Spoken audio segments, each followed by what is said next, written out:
Hello दोस्तों, नमस्कार। एक बार फिर से स्वागत है आपका एक नया महत्वपूर्ण वीडियो में। दोस्तों, मैं हूं आपका दोस्त अमरकेश विश्वकर्मा। दोस्तों, मैं करवा रहा हूं आपको AIB 17 की तैयारी। इसी सीरीज के पिछले वीडियो में मैंने आपको बार काउंसिल ऑफ इंडिया के द्वारा आयोजित कराई गई AIB 13 जो कि 23 दिसंबर 2018 को आयोजित कराई गई थी के क्वेश्चंस को सॉल्व कराया था। आज के इस वीडियो में मैं आपको 10 जून 2018 को बार काउंसिल ऑफ इंडिया के द्वारा आयोजित कराई गई AIB 12 के क्वेश्चंस को सॉल्व करवाऊंगा। तो वीडियो बने रहे मेरे साथ आखिर तक। दोस्तों, वीडियो में आगे बढ़ने से पहले लीगल अपडेट्स के लिए, लीगल इन्फॉर्मेशन के लिए इस वीडियो को जल्दी से लाइक कर दीजिए। चैनल पर नया है तो चैनल को सब्सक्राइब करके बेल आइकन भी दबा दीजिए ताकि आने वाली हर वीडियो की नोटिफिकेशन आपको सबसे पहले। दोस्तों, शुरू करते हैं। आज की वीडियो का फर्स्ट क्वेश्चन है, जलवायु परिवर्तन पर सम्मेलन किसका परिणाम था? Option A, Stockholm conference. Option B, Nairobi conference. Option C, Vienna conference. या option D, the Rio de Janeiro conference. तो दोस्तों, इसका ऑप्शन डी सही ऑप्शन है, यानी कि the Rio de Janeiro conference. Next question है, अधीनस्थ अदालतों पर नियंत्रण का अधिकार किसे है? ऑप्शन ए, उच्च न्यायालय। ऑप्शन बी, सर्वोच्च न्यायालय। ऑप्शन सी, मुख्यमंत्री। या ऑप्शन डी, राज्यपाल। तो इसका ऑप्शन ए सही ऑप्शन है, यानी कि उच्च न्यायालय या हाई कोर्ट। यानी कि किसी भी हाई कोर्ट के क्षेत्राधिकार में, ज्यूरिसडिक्शन में जितने भी लोअर कोर्ट आते हैं वो सभी लोअर कोर्ट्स उस हाई कोर्ट के अधीन होते हैं, अंडर होते हैं। नेक्स्ट क्वेश्चन है, CPC की धारा 34 क्या प्रदान करती है? CPC यानी कि कोड ऑफ सिविल प्रोसीजर, यानी कि सिविल प्रक्रिया संहिता। दोस्तों, सिविल प्रक्रिया संहिता को व्यवहार प्रक्रिया संहिता भी कहा जाता है। ऑप्शन ए, न्यायालय द्वारा लगाए गए जुर्माने का संदाय। ऑप्शन बी, अन्य पक्ष को मुआवजे की राशि का संदाय। ऑप्शन सी, ब्याज की राशि का संदाय। या ऑप्शन डी, उपरोक्त में से कोई नहीं। तो इसका ऑप्शन सी सही ऑप्शन है, यानी कि CPC की जो धारा 34 है उसमें ब्याज की राशि का संदाय यानी कि पेमेंट ऑफ इंटरेस्ट के बारे में बताया गया है। नेक्स्ट क्वेश्चन है, ये कुल्हाड़ी से काम कर रहा था। कुल्हाड़ी का अग्रभाग उड़ जाता है, यानी कि अलग हो जाता है कुल्हाड़ी से, और पास में खड़े एक आदमी की जान चली जाती है। अगर ए की ओर से उचित सावधानी बरती गई है तो उसका कार्य माफी योग्य है, अपराध नहीं है। किस धारा में निहित है? ऑप्शन ए, IPC की धारा 80। ऑप्शन बी, IPC की धारा 84। ऑप्शन सी, IPC की धारा 81। या ऑप्शन डी, IPC की धारा 85। तो इसका ऑप्शन ए सही ऑप्शन है, यानी कि IPC यानी कि इंडियन पिनल कोड की धारा 80 सेक्शन 80 में ये प्रावधान दिया गया है। नेक्स्ट क्वेश्चन है, दिल्ली डोमेस्टिक वीमेन फोरम इस जनहित याचिका में अदालत के सामने क्या मामला आया था? ऑप्शन ए, कुछ घरेलू नौकरानियों की दुर्दशा जिन पर सेना के पुरुषों के द्वारा उत्पीड़न किया गया था। ऑप्शन बी, बाल श्रम का उन्मूलन। ऑप्शन सी, दिल्ली में घरेलू नौकरों की बेरोजगारी। या ऑप्शन डी, नौकरानियों को कम वेतन दिया गया। इसका ऑप्शन ए सही ऑप्शन है, यानी कि इस मामले में कुछ घरेलू नौकरियों की दुर्दशा पर प्रकाश डाला गया था जिन पर सेना के पुरुषों के द्वारा यानी कि कुछ सैनिकों के द्वारा यौन उत्पीड़न किया गया था। नेक्स्ट क्वेश्चन है, साइबर कानून का कौन सा अध्याय डिजिटल हस्ताक्षर के लिए कानूनी मान्यता प्रदान करता है? ऑप्शन ए, अध्याय 3। ऑप्शन बी, अध्याय 4। ऑप्शन सी, अध्याय 9। या ऑप्शन डी, अध्याय 9 एंड 10। तो इसका ऑप्शन ए सही ऑप्शन है, यानी कि साइबर लॉ का जो अध्याय 3 है, चैप्टर 3 है, वो डिजिटल हस्ताक्षर को कानूनी मान्यता प्रदान करता है। नेक्स्ट क्वेश्चन है, FIR क्या जानकारी देती है? FIR यानी कि फर्स्ट इंफॉर्मेशन रिपोर्ट, यानी कि प्रथम सूचना रिपोर्ट। दोस्तों, CRPC का सेक्शन 154 यानी कि धारा 154 FIR के बारे में प्रावधान करता है। ऑप्शन ए है, एक पुलिस अधिकारी के द्वारा की गई जांच के बारे में मजिस्ट्रेट को रिपोर्ट। ऑप्शन बी, एक आपराधिक मामले में जांच अधिकारी द्वारा अदालत में पेश की गई रिपोर्ट। ऑप्शन सी, एक संज्ञेय अपराध का कारित किया जाना। या ऑप्शन डी, उपरोक्त में से कोई नहीं। तो इसका ऑप्शन सी सही ऑप्शन है, यानी कि जहां पर संज्ञेय मामला या संज्ञेय अपराध होता है, कॉग्निजेबल ऑफेंस, वहां पर CRPC की धारा 154 के अंतर्गत FIR दर्ज की जाती है। नेक्स्ट क्वेश्चन है, शिकायतकर्ता की परिभाषा किस धारा के तहत उपभोक्ता संरक्षण अधिनियम में वर्णित है? ऑप्शन ए, धारा 2(1) खा। ऑप्शन बी, धारा 20। ऑप्शन सी, धारा 21। या ऑप्शन डी, इनमें से कोई नहीं। इसका ऑप्शन ए सही ऑप्शन है, यानी कि धारा 2(1) खा में जो उपभोक्ता संरक्षण अधिनियम यानी कि कंज्यूमर प्रोटेक्शन एक्ट की धारा है उसमें शिकायतकर्ता यानी कि कंप्लेनेंट को डिफाइन किया गया है। नेक्स्ट क्वेश्चन है, सिविल प्रक्रिया संहिता में अंतराविभाजी वाद के वाद पत्र किस आदेश और नियम के अंतर्गत आते हैं? ऑप्शन ए, आदेश 12 नियम 1। ऑप्शन बी, आदेश 17 नियम 10। ऑप्शन सी, आदेश 33 नियम 18। या ऑप्शन डी, आदेश 35 नियम 1। यानी कि दोस्तों, CPC का जो आदेश 35 नियम 1 है उसमें अंतराविभाजी वाद के वाद पत्र के बारे में बताया गया है। नेक्स्ट क्वेश्चन है, स्थायी खाता संख्या यानी कि पैन को किसके तहत परिभाषित किया गया है? स्थायी खाता संख्या यानी कि परमानेंट अकाउंट नंबर यानी कि पैन ऑप्शन ए धनकर, option B GST, option C आयकर अधिनियम 1961 या ऑप्शन डी वित्त अधिनियम 1992। तो दोस्तों इसका ऑप्शन सी यानी कि आयकर अधिनियम 1961, इसमें पैन यानी कि परमानेंट अकाउंट नंबर के बारे में बताया गया है। नेक्स्ट क्वेश्चन है, अपनी इद्दत पूरी होने से पहले एक महिला के साथ शादी है।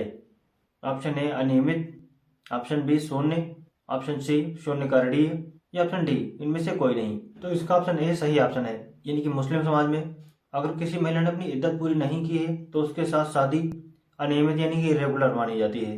नेक्स्ट क्वेश्चन है, सीपीसी की धारा 10 क्या प्रदान करती है। ऑप्शन ए वाद का स्थगन, ऑप्शन बी गवाह को बुलाना, ऑप्शन सी गवाह की परीक्षा या ऑप्शन डी फैसला सुनाना। तो इसका ऑप्शन ए सही ऑप्शन है, यानी कि वाद का स्थगन या स्टे ऑफ द सूट, ये सीपीसी की धारा 10 में प्रावधानित किया गया है। नेक्स्ट क्वेश्चन है, भारतीय साहित्य अधिनियम की धारा 118 के तहत किसको परीक्षित करने पर रोक है। ऑप्शन ए एक पागल जो किए गए सवालों को नहीं समझ सकता, ऑप्शन बी बहुत वृद्ध व्यक्ति जो प्रश्नों का विवेकपूर्ण उत्तर नहीं दे सकता, ऑप्शन सी एक करुण आयु व्यक्ति जो प्रश्नों का विवेकपूर्ण उत्तर नहीं दे सकता या ऑप्शन डी उपरोक्त सभी। तो दोस्तों इसका ऑप्शन डी सही ऑप्शन है, यानी कि उपरोक्त सभी को धारा 118 में जो इंडियन एविडेंस एक्ट की धारा है उसमें इनमें से किसी की भी टेस्टिंग करने पर रोक लगाई गई है। नेक्स्ट क्वेश्चन है, उच्चतम न्यायालय ने एसआर बम्बई बनाम भारत संघ में फैसला लिया। ऑप्शन ए राज्य में राष्ट्रपति शासन से संबंधित, ऑप्शन बी अवैध नजरबंदी से संबंधित, ऑप्शन सी पर्यावरण को साफ करने के अधिकार से संबंधित या ऑप्शन डी इनमें से कोई नहीं। तो इसका ऑप्शन ए सही ऑप्शन है, यानी कि राज्य में राष्ट्रपति शासन से संबंधित फैसला एसआर बम्बई बनाम भारत संघ के मामले में लिया गया था। नेक्स्ट क्वेश्चन है, झूठे कारावास के मुआवजे के लिए एक वाद दर्ज कराने की परिसीमा अवधि क्या है। ऑप्शन ए सजा देने के फैसले की तारीख से 3 साल, ऑप्शन बी कारावास से रिहा होने की तारीख से 3 साल, ऑप्शन सी कारावास शुरू करने की तारीख से 3 साल या ऑप्शन डी कारावास के समाप्त होने की तारीख से 1 वर्ष। यानी कि अगर किसी व्यक्ति को झूठा कारावास हो गया है, किसी व्यक्ति को फंसा दिया गया है और वो इलीगल तरीके से जेल चला गया है और ये बात कोर्ट में साबित हो गई है, तो जब वो व्यक्ति रिहा किया गया था यानी कि जब उसका कारावास समाप्त हुआ था, तो कारावास समाप्त होने के बाद में 1 वर्ष तक वो उसके मुआवजे के लिए केस फाइल कर सकता है। नेक्स्ट क्वेश्चन है, कानून का नियम किसके द्वारा परिभाषित किया गया। कानून का नियम यानी कि रूल ऑफ लॉ।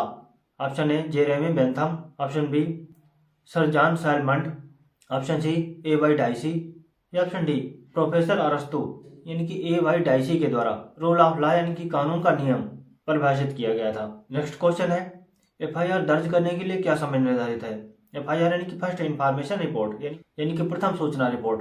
ऑप्शन ए 24 घंटे के अंदर, ऑप्शन बी 48 घंटे के अंदर, ऑप्शन सी अपराध होने के 14 दिनों के अंदर या ऑप्शन डी कोई समय सीमा निर्धारित नहीं। तो उसका ऑप्शन डी सही ऑप्शन है, यानी कि एफआईआर दर्ज करवाने के लिए कोई समय सीमा निर्धारित नहीं है। नेक्स्ट क्वेश्चन है, निम्नलिखित में से कौन सा सर्वोच्च न्यायालय को अपील के संदर्भ में विरचित नियमों के बारे में सच है। ऑप्शन ए शिल्प प्रकाश संहिता की धारा 4 में एक विशेष कानून है, ऑप्शन बी उन्हें धारा 114 या आदेश 47 पर वरीयता लेनी होगी, ऑप्शन सी ए और बी दोनों या ऑप्शन डी इनमें से कोई नहीं। तो इसका ऑप्शन डी सही ऑप्शन है, इनकी इनमें से कोई नहीं। नेक्स्ट क्वेश्चन है, षड्यंत्र के टाट में संयोजन का उद्देश्य होना चाहिए। ऑप्शन ए पीड़ित के कानूनी अधिकार का उल्लंघन करे, ऑप्शन बी पीड़ित को क्षति पहुंचाता है, ऑप्शन सी संयोजक के लिए लाभ प्रदान करें या ऑप्शन डी संयोजक के हित परफेक्ट करें। नेक्स्ट क्वेश्चन है, लिखितों का परिशोधन किस धारा में है। ऑप्शन ए विनिर्दिष्ट अनुतोष अधिनियम की धारा 8 से 25, ऑप्शन बी विनिर्दिष्ट अनुतोष अधिनियम की धारा 26, ऑप्शन सी विनिर्दिष्ट अनुतोष अधिनियम की धारा 31 से 33 या ऑप्शन डी विनिर्दिष्ट अनुतोष अधिनियम की धारा 36 से 42। तो इसका ऑप्शन सी सही ऑप्शन है, इनकी विनिर्दिष्ट अनुतोष अधिनियम यानी कि स्पेसिफिक रिलीफ एक्ट की धारा 31 से 33 में लिखितों का परिशोधन यानी कि कैंसिलेशन ऑफ इंस्ट्रूमेंट के बारे में बताया गया है। नेक्स्ट क्वेश्चन है, नियोक्ता द्वारा अनुचित श्रम व्यवहार है। ऑप्शन ए उत्पीड़न, ऑप्शन बी झूठे आपराधिक मामलों में उलझाना, ऑप्शन सी बिना छुट्टी लिए अनुपस्थिति के झूठे आरोप या ऑप्शन डी उपरोक्त सभी। तो इसका ऑप्शन डी सही ऑप्शन है, यानी कि इनमें से नियोक्ता द्वारा अगर कुछ भी किया जाता है तो अनुचित श्रम व्यवहार माना जाएगा। नेक्स्ट क्वेश्चन है, पहला संवैधानिक संशोधन कब अधिनियमित किया गया। Option A 1950, option B 1951, option C 1967 या ऑप्शन डी 1975। तो इसका ऑप्शन बी सही ऑप्शन है, यानी कि 1951 में फर्स्ट कॉन्स्टिट्यूशनल अमेंडमेंट को अधिनियमित किया गया था। नेक्स्ट क्वेश्चन है, कोई व्यक्ति अपराध या अवैध कार्य या चोर करने के लिए उकसाता है तो उस पर निम्नलिखित में से कौन सी धारा लग सकती है? ऑप्शन ए आईपीसी की धारा 107, ऑप्शन बी आईपीसी की धारा 120 बी, ऑप्शन सी आईपीसी की धारा 114 या ऑप्शन डी आईपीसी की धारा 144। इसका ऑप्शन ए सही ऑप्शन है। इनकी इंडियन पिनल कोड की धारा 107 सेक्शन 107 उस व्यक्ति पर लगाई जाती है जो किसी अन्य व्यक्ति को कुछ गलत करने के लिए उकसाता है। नेक्स्ट क्वेश्चन है, एक ऐतिहासिक हैबियस कॉर्पस याचिका जो आपातकाल के दौरान दायर की गई थी वह है? ऑप्शन ए केशवानंद भारती बनाम केरल राज्य, ऑप्शन बी गोलकनाथ बनाम पंजाब राज्य, ऑप्शन सी एमसी मेहता बनाम भारत संघ या ऑप्शन डी एडीएम जबलपुर बनाम शिवकांत शुक्ला। तो इसका ऑप्शन डी सही ऑप्शन है। इनकी एडीएम जबलपुर बनाम शिवकांत शुक्ला ये जो हैबियस कॉर्पस की याचिका थी यह आपातकाल के दौरान दर्ज की गई थी। नेक्स्ट क्वेश्चन है, संरक्षित श्रमिक कौन है? ऑप्शन ए श्रमिक जिसे श्रमिक हड़ताल के दौरान पुलिस सुरक्षा मिली हो, ऑप्शन बी बीमा कवरेज से सुरक्षित श्रमिक वह श्रमिक जो स्थापित किसी पंजीकृत व्यापार संघ का अधिशासी या पदाधिकारी है, या ऑप्शन डी न्यायालय के आदेश द्वारा गिरफ्तारी से बचा हुआ श्रमिक। तो इसका ऑप्शन सी सही ऑप्शन है। यानी कि वह श्रमिक जो स्थापित किसी पंजीकृत व्यापार संघ का अधिशासी या पदाधिकारी है उसे संरक्षित श्रमिक माना जाता है। नेक्स्ट क्वेश्चन है, एक व्यापार चिन्ह एक दृश्य प्रतीक होता है तो वाणिज्य से जुड़ी वस्तुओं को अन्य वस्तुओं से अलग करने के लिए एक दृश्य के साथ लागू होता है। यह किस तरह का है? ऑप्शन ए एक शब्द, ऑप्शन बी एक यंत्र, ऑप्शन सी एक लेबल या ऑप्शन डी उपरोक्त सभी। तो इसका ऑप्शन डी सही ऑप्शन है, यानी कि उपरोक्त सभी। तो दोस्तों आज की वीडियो में इतना ही। इस वीडियो के बारे में अगर आपकी कोई क्वेरी हो, कोई कमेंट हो तो कमेंट बॉक्स में जरूर लिखें। लीगल अपडेट्स के लिए, लीगल इन्फॉर्मेशन के लिए इस वीडियो को जल्दी से लाइक कर दीजिए। चैनल पर नए हैं तो चैनल को सब्सक्राइब करके बेल आइकन भी दबा दीजिए ताकि आने वाली हर वीडियो की नोटिफिकेशन आपको सबसे पहले मिल जाए। इस वीडियो में मेरे साथ आखिर तक बने रहने के लिए आपका बहुत बहुत धन्यवाद। मैं आपको फिर से मिलूंगा किसी नए और इम्पोर्टेंट वीडियो में। तब तक के लिए keep learning. Thank for watching.